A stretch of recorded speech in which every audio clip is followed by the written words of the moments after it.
안녕하세요. 공병호TV의 공병호입니다. 여러분, 만일에 경제위기가 발생한다면 지금부터 무엇을 준비해야 될 것인가, 뭘 안 해야 되겠는가라는 중심을 살펴보도록 하겠습니다. 우리가 어떤 전략 이렇게 하면 두 가지가 있습니다. 공격 전략이 있고 방어 전략. 오늘은 방어 전략을 중심으로 살펴보도록 하겠습니다. 하지 않아야 될 것, 반드시 피해야 될 것, 절대로 하지 않아야 될 것, 철두철미하게 오늘 이 방송을 보시는 개인 중심으로 말씀을 드리도록 하겠습니다.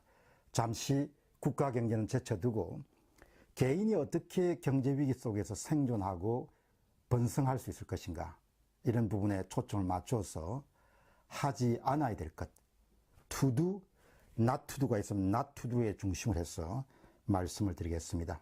이 방송 보시고 제가 한 3시간 전에 방영했던 경제위기 핵심 정리, 경제위기 핵심 정리를 두 가지를 포함하셔가지고 여러분 나름대로의 생존과 성공 전략을 짜보시기 바랍니다.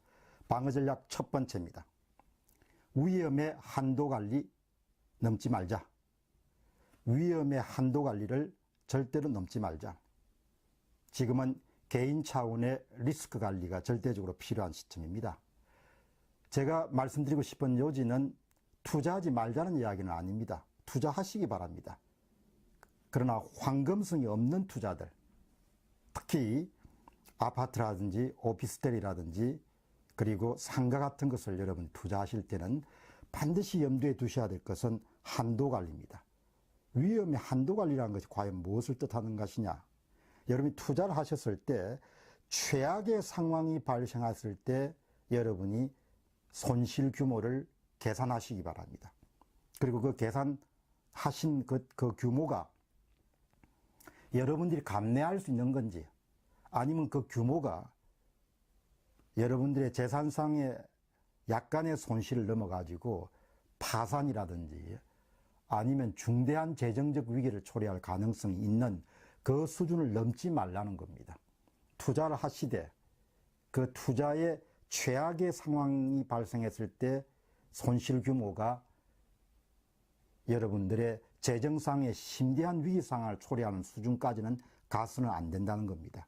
그것이 바로 위험의 한도 관리입니다. 특히 경제 위기를 앞두고 있는 시점에서는 최악의 상황이 발생했을 때 여러분들이 손에 쥐는 손실 규모를 최소로 추정하지 마시고, 확률적으로 쉽지 않지만 일어날 가능성이 조금 낮지만 최대 규모로 설정하셔서 그 규모를 절대 넘지 않도록 그렇게 여러분들이 투자 결정을 내리시는데 참조하셨으면 좋겠습니다. 적극적으로 방어 전략을 쓰라는 이야기입니다. 위급 상황이 발생했을 때 가족과 회사를 보호할 수 있도록. 방어 전략 두 번째입니다. 비싼 내구재 구매 억제하자. 비싼 내구재 구매 억제하자. 여러분, 여기에서는 절약의 역설이 있습니다. 절약한다는 것은 개인한테는 좋은데 나라 경제 전체로 보면은 누군가 자동차도 사줘야 되고 그 다음 비싼 물건을 사줘야 되는 거죠. 그러나 오늘 모두에서 말씀드렸다시피 이 방송은 철두철미하게 방송을 들으신 분들의 개인의 가정사와 그 다음에 사업과 관련해서 이익을 보호한다는 측면에서 집중하고 있기 때문에 절약의 역설 같은 부분들은 일단 제쳐두도록 하겠습니다. 웬만한 것이 있다면 고쳐 쓰고 새 것을 구입하지 않도록 그렇게 하는 것이 좋겠다. 자동차든 집수리든 그게 무엇이든 간에 목돈이 들어가는 부분에 대해서는 대단히 보수적인 그런 자세로 임하는 것이 좋겠다. 가능한 현금이나 황금성 자산을 많이 확보를 해야겠다.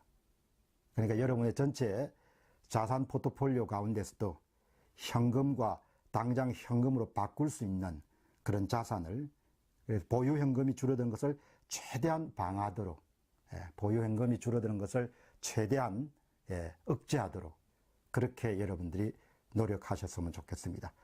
방어 전략 두 번째는 비싼 내구재 구매 억제하자.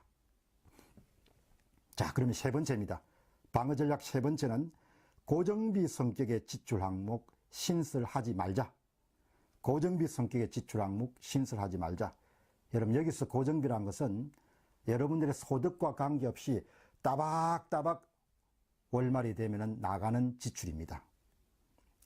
외환위기 때 유학생들이 대거 귀국한 사례가 있었습니다. 부모가 그 지출을 감당할 수 없었기 때문입니다. 우리가 현대인들이 구매하는 많은 종류의 내구재 같은 경우는 대개 렌탈이나 리스를 사용하게 됩니다. 당장 렌탈과 리스를 사용하기 때문에 지출에 대한 저항이 아주 적죠. 심리적 저항이 적습니다. 그러나 따져보면 따박따박 돈이 나가는 것은 사실입니다. 자식 농사에 들어가는 돈도 마찬가지죠. 일종의 사치제하고 같은 경우 평범한 상품들은 구매해도 되지만 교육비도 비싼 상품을 구매할 때는 한 번 더 생각하자 이야기죠. 그게 내구재 구매든 아니면 자식 농사와 관련된 지출이든 간에 그냥 일상적으로 지출할 수 있는 규모 정도는 감내할 수 있는데 뭐 유학과 같이 그렇게 큰 비용을 지출하는 그런 고정비 항목 신설은 대단히 주의하자. 그래서 방어 전략 세 번째는 고정비 성격의 지출 항목 신설하지 말자. 혹은 신설하는데 대단히 보수적으로 응하자. 이 부분을 강조하고 싶습니다. 그 다음 방어 전략 네 번째입니다. 확장하지 말자. 확장하지 말자. 신설하지 말자. 유능한 사업가들은 대개 불황이 왔을 때가 아주 멋진 시기라고 봅니다.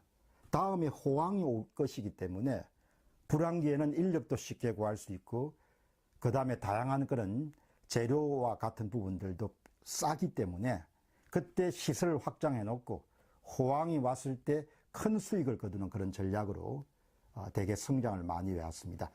그런 성장 전략이 통했던 것은 고성장 시대였습니다. 저성장 시대라는 것은 특히 장기적인 저성장 상태가 지속된다는 이야기는 불황기에 설비 투자를 늘려놓더라도 호황이 안 온다는 이야기입니다. 그래서 아주 새로운 시대로 우리가 걸어가고 있다. 사람 뽑는 일도 마찬가지입니다. 공장 짓는 일도 마찬가지고 창업하는 일도 마찬가지고 그러나 예외가 있습니다. 해외 시장을 공략하는 경우에는 해외 시장과 관련해서는 그 시장이 우리처럼 불황을 겪지 않기 때문에 바깥 시장이 호황이 예상된다 하면은 그게 고객군을 갖고 계시면 투자하셔도 괜찮겠죠. 그래서 내수 전협형 업종과 그 다음에 해외 수출 업종은 구분할 필요가 있습니다. 그러나 이 확장하지 말자 이 부분은 여러분들이 절대적으로 적용될 수는 없겠지만 어떻든 고성장 시기에 적용됐던 불황기에 설비 투자를 늘려놓고 호황 때 기회를 선점하는 그와 같은 부분이 통하지 않는 그런 시대가 됐다는 점을 여러분이 한 번 더 점검하시기 바랍니다. 방어 전략 다섯 번째입니다. 썸썸이 늘리지 말자. 썸썸이 늘리지 말자. 지금부터 적용해야 되는 건 줄여라는 겁니다. 무조건. 관성이 있기 때문에 참 어렵습니다. 지출 같은 경우는. 회사도 참 지출을 줄이기 어렵고 개인도 어렵습니다. 오랫동안 해오던 그런 습관을 바꾼다는, 지출 습관을 바꾼다는 게 힘들기 때문이죠. 그 나라 차원에서도 지출 구조 조정을 엄격하게 실시해야 되는 거죠. 저출산과 저성장이 너무나 예상되기 때문에. 그러나 문재인 정부는 완전히 반대 전략을 쓰는 거죠. 공무원 늘리고, 공공기관 지원 늘리고, 그 다음 예산 늘리고, 살림을 안 살아봤으니까 알 수가 없는 거죠. 구조조정이 절실하게 필요한 거죠. 가정이든 회사든 나라든. 나라는 구조조정과 전혀 반대 방향으로 지금 달려가는 겁니다. 뭐 나라는 우리가 어떻게 할 수가 없고 회사하고 가정 같은 경우는 철두철미한 지출 구조조정을 단행한다. 그 지출 구조조정을 단행하는 그 중요한 슬로건은 현금, 현금, 또 현금입니다. 현금, 현금, 또 현금입니다. 현금을 확보하라는 이야기죠. 근데 여러분 여기에서 중요한 역설이 나옵니다. 그럼 경제위기가 발생했을 때 원화가치가 폭락할 수 있는데 그럼 어떻게 하냐 이야기죠. 충분히 가능한 이야기입니다. 지금부터 20년 전에 일본의 아주 저명한 그런 경제평론가인 오마이겐니치 씨가 그때 한참 일본이 장기 불황을 경험할 때입니다. 지금도 20년 전에 이미 그때 뭘 제안하는 거야? 자기는 개인 자산을 3분의 1, 3분의 1, 3분의 1로 보유하고 있다 이야기죠. 달러화 자산, 예나 자산, 유로화 자산. 20년 전 이야기입니다. 그러니까 여러분들이 현금을 한 번 더 적극적으로 방어 전략을 쓰신다면은 원화 가치가 폭락한다는 것을 예상하셔가지고 화폐를 조금 더 다양화시켜 놓는 부분들도 오마이겐니치 씨가 제안하는 것이 20년 전 이야기거든요. 자기는 개인 자산을 달러와 예나 그때 이제 일본이 한참 불황을 겪었을 테니까 유로화로 분산해 가지고 환 리스크를 철두철미하게 이렇게 분산한다. 뭐 그렇지만 그 당시에 일본은 장기 불황이지만 경제 위기가 발생할 수 있는 나라는 아니지 않습니까? 그러나 지금은 이제 우리는 일본보다 훨씬 더 상황이 심각한 거죠. 그렇기 때문에 오마이겐니치의 제안은 아주 유력한 제안입니다. 방어 전략 6번째입니다. 현금 유출하지 말아라는 겁니다. 현금 유출하지 말아라. 지난달에 한때 번성했던 산업도시, 한국의 대표적인 산업도시를 갔더만은 이제 결혼한 지 얼마 안 되는 분이 내한테 물어보더라고요. 집에 집주인이 할머니가 계속 와가지고 아파트를 구매하라고. 그래서 내가 물었어요. 얼마 정도 떨어졌습니까? 했더만은 20% 정도 떨어졌답니다. 구매하지 말라고. 그냥 좀 불편하더라도 아직 아이도 없고 하니까 여기에 집을 살만한 데는 아니다. 내가 볼 때는 앞으로 한 50%까지 떨어질 걸로 본다. 그렇게 이야기를 해줬습니다. 이번에 집권 여당이 선거 전략으로 공공기관 122개를 아마 옮길 모양입니다. 1차 옮긴 것은 뭐 세종시 다 이런 데죠. 그리고 이제 이번에 또 표를 얻어야 되니까. 그러나 여러분 꼭 기억하시기 바랍니다. 집권 여당이 무슨 정책을 세우든 간에 사람들은 투자를 하거나 주거지를 결정할 때 발로 걷는 투표를 합니다. 발로 걷는 투표를. 지금은 범세계적인 현상이 초거대 도시를 향한 거대한 인구 이동이 발생하고 있습니다. 그것은 미국도 마찬가지고 한국도 마찬가지입니다. 왜? IT 인프라가 워낙 잘 갖춰져 있기 때문에 중도심형 도시들의 공동화 현상들은 한국 같은 경우는 앞으로 더욱더 심화될 걸로 저는 내다봅니다. 그렇기 때문에 여러분들이 어떤 명분으로 뭐 주거할 목적으로 아니면은 또 투자할 목적으로 자산을 매입하실 때 크게 기억하셔야겠죠.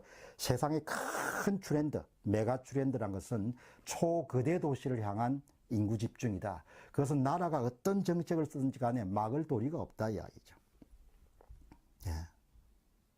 일본의 셀러리맨들은 그러면 여러분 궁금하시죠? 장기 불황이 왔을 때 일반인들은 무슨 손해가 발생했습니까? 아마 여러분들 묻고 싶을 겁니다. 일본 자료를 보면 딱 나옵니다. 뭔가 하니까 일본은 장기 불황이 됐을 때 고점에서 아파트를 구입했던 셀러리맨이나 일본의 대부분의 중산층들은 대개 낙폭이 30%에서 50%까지 떨어지게 됩니다. 그 차액만큼 일본의 장기 불황에 대한 비용을 각 국민들이 지불하게 된 거죠. 일본 사례가 한국에 꼭 적용되라는 부분은 없습니다. 그러나 저는 한국 사람들이 앞으로 경제 위기가 발생하게 되면은 일본이 장기 불황에 지불했던 그런 거 아주 유사한 정도로 각 개인에게 부담이 떨어질 거다. 그거는 고점에서 각종 자산을 구입했던 사람들이 가격이 폭락하면 그 차액만큼 나라가 가는 그런 경제 위기나 장기 불황에 대한 대가를 치르게 될 것이다. 그래서 여러분 그 점을 꼭 기억하시고 만일 여러분들이 현금을 좀 많이 갖고 계신다면 절약을 하셔서 확보하고 계신다면 아마 앞으로 큰 기회를 잡을 수 있는 그런 가능성들이 있지 않겠냐 그런 생각을 하게 됩니다. 방어 전략 7번째입니다. 마지막입니다. 대박 투자감 솔깃하지 말라. 대박을 약속하는 그런 투자감들이 많이 나올 겁니다. 근데 절대 여러분들 움직이지 마시기 바랍니다. 아마 이 조언 때문에 이제 앞으로 저한테 굉장히 고마운 마음을 가지신 분들이 많이 나올 거로 보는데, 본래 이런 돈이 지그시 한 장수 있기 힘듭니다. 그래서 나는 돈이란 명사가 아무리 봐도 돌다라는 것에서 나오지 않았나 그런 생각을 합니다. 사람들이 돈을 갖고 있지 못합니다. 그냥 어디 예금을. 왜 그런가 하니까 그 돈이 돌지 않으면 계속 불안해하는 거죠. 그래서 돈 벌기가 참 힘듭니다. 갖고 있지 못하기 때문에. 그래서 조바심 때문에 그냥 이곳저곳에 그냥 투자를 하게 되죠. 아마 앞으로 벤처붐이라든지 신기술 관련된 4차 산업 관련된 인공지능 관련된 블록체인 관련된 네트워크와 관련된 그다음 사물 인터넷과 관련된 그런 신기술과 관련된 많은 종류의 그런 투자 기회들이 제공될 겁니다. 그리고 아마 그런 투자 기회들을 인위적으로 또 정부가 부양을 하겠죠. 또 인데 사람들은 불황이 깊어지게 되면 상황을 반전하려고 하는 그런 초조함, 불안감, 조바심이 있죠. 이게 서둘게 되죠. 그런 미끼에 걸려들 수 있는 그런 가능성들이 굉장히 높습니다. 옛날에 아마 2000년 전후에 가지고 그 인터넷 붐 때문에 손해를 많이 봤던 그런 사람들의 사례를 기억해 보시면 좋겠습니다. 여러분이 현찰을 많이 갖고 계시면은 모든 경제 현상은 빛과 그림자가 있습니다. 기회를 잡는 사람이 있으면 기회를 놓치는 사람이 있고, 승리하는 자가 있으면 패배하는 자가 있고, 괴로워하는 자가 있으면 웃는 자가 있죠. 모든 것은 빛과 그림자입니다. 아마 가장 경제 위기가 발생했을 때 울음을 터뜨릴 수밖에 없고 힘들어하는 사람들은 부채 의존도가 높은 사람들이 될 가능성이 굉장히 높죠. 반면에 현찰을 갖고 있는 사람들은 일생일대의 기회가 또 한 번 주어질 거로 봅니다. 아마 많은 종류의 자산들이 저렴한 가격으로 시장에 매물로 아마 쏟아질 가능성들이 굉장히 높지 않겠느냐 그렇게 생각합니다.